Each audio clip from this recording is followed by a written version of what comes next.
research has a unique design element. It is carried out on a smaller scale than the primary or full-size investigation.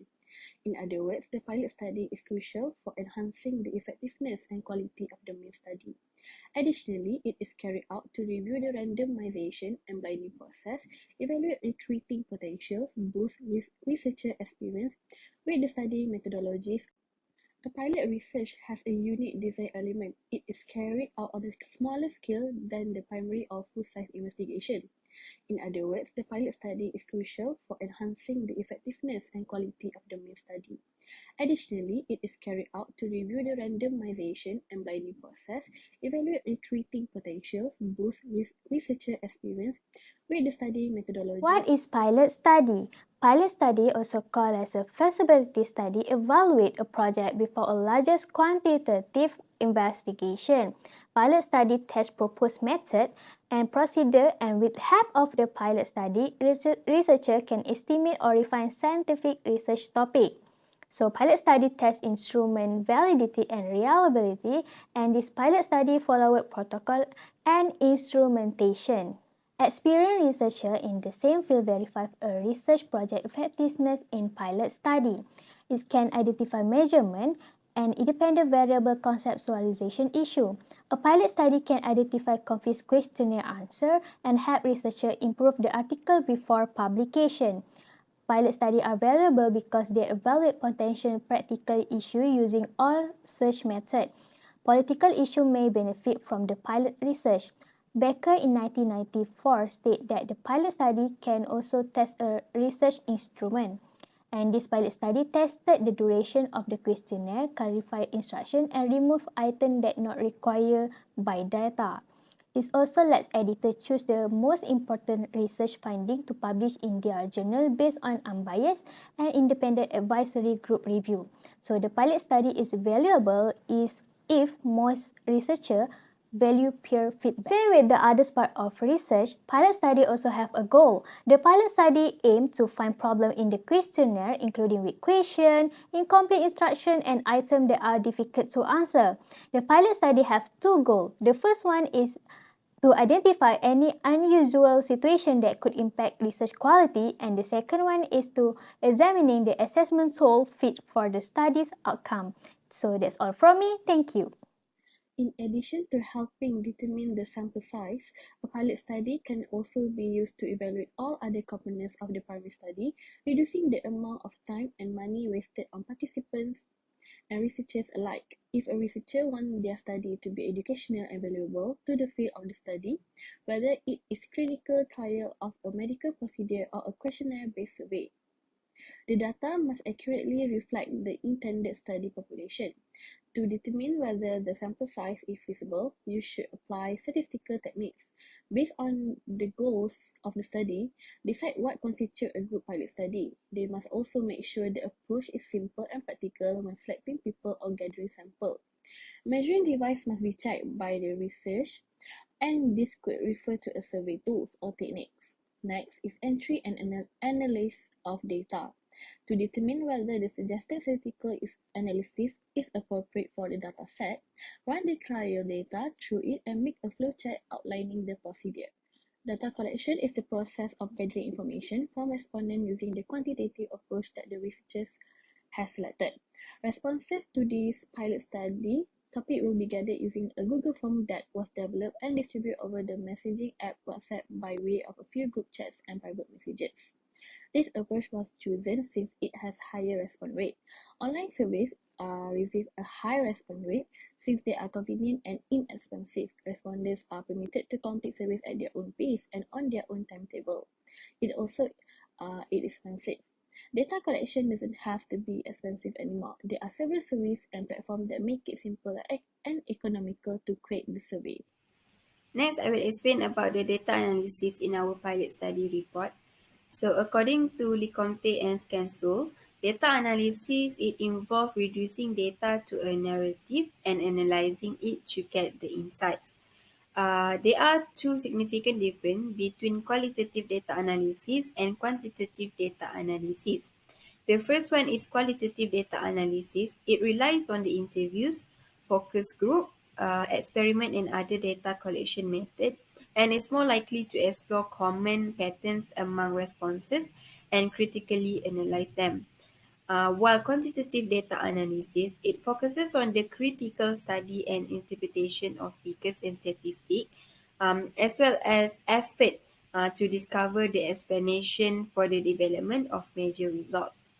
Under the data analysis, we have a statistical package for social science, or what we call SPSS, and also Cronbach Alpha. Why we choose SPSS? Because it is useful in analyzing the findings of the study and producing results that are relevant to the study aims. Also, accurate data estimates for statistics may be ensured and determine the association of any missing numbers. Okay, so we choose SPSS statistic version 25 for this study. Next, moving on to Cronbach Alpha. So this Cronbach Alpha used to analyze the internet consistency or reliability of a group of scale or test items. So the index of measurements error is calculated by squaring this correlation and subtracting it from 1.00. So they also provide us with coefficient of Cronbach alpha and also the reliability level. As we can see from the picture, if we get less than 0.50, the level is unacceptable, meaning to say the question is unacceptable. And if we get more than 0.90, it is excellent, meaning to say our question is excellent and can be used to test in real study research. I will also explain about the descriptive analysis on demographic section, which is section E.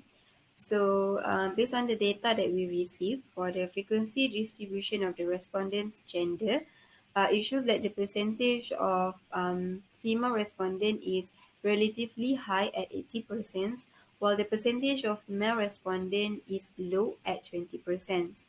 Next, moving on to the frequency distribution of the respondents' age. As we can see from the table 2, it shows that the majority of the respondents, 93.3%, were between the ages of 22 and 25. And the next largest demographic at 6.7% was age 18 to 21. After that, nobody was 26 to 29, 30 and older, and this may be due to the fact that so many college students come within this age group. Moving on to the table 3, which is the frequency distribution of the respondents program. So in mass communication program, we have 9 major classes or programs that are being provided.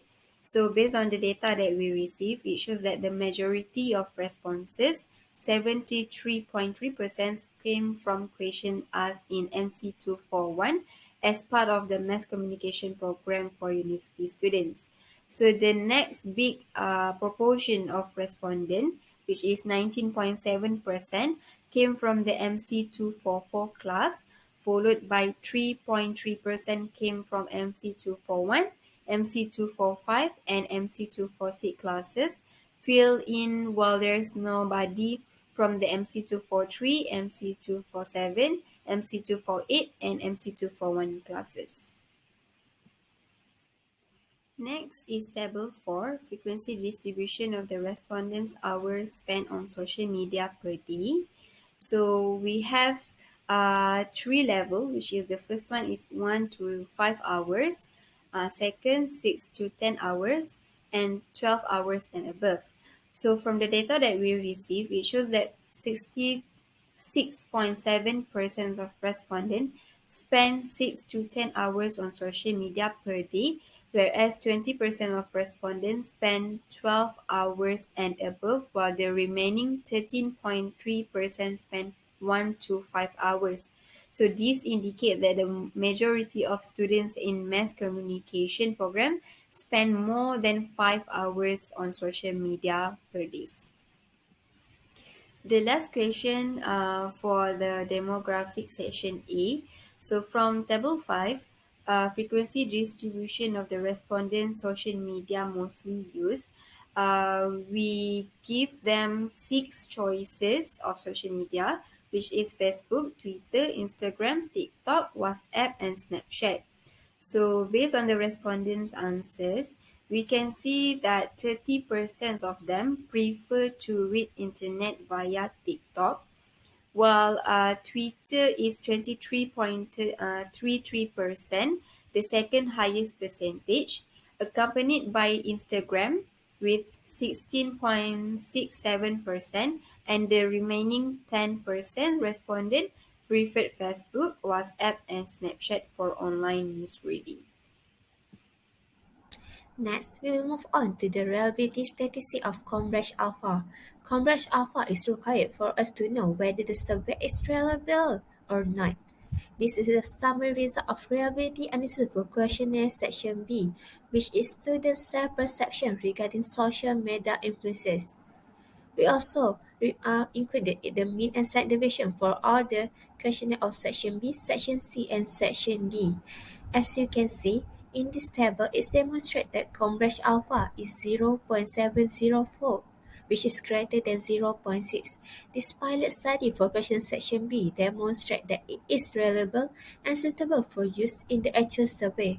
Overall, the pilot test results are acceptable and may be trusted to be used in the actual survey. This is the summary result of reliability analysis for questionnaire section C, which is the title level of proficiency when students aggregate the news.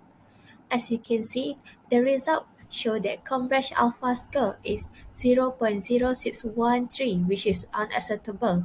The result of this pilot study has proven that it is unreliable and unacceptable to be used in the actual survey.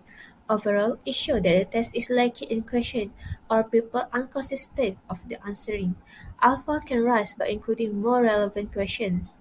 Overall, the result of the pilot test is unacceptable, which can be low reliability, and it is unacceptable to be used in the actual survey. For the last summary of Cambridge Alpha is section D, improvement of student performance level. The result from this table reveals that Cambridge Alpha score is 0.704, which is higher than zero point 0.6. The outcome of this pilot study has demonstrated that it is trustworthy and suitable for use in the real survey. Overall, the pilot test findings are credible and trustworthy enough to be applied to the real survey. Okay, that's all from us. Thank you.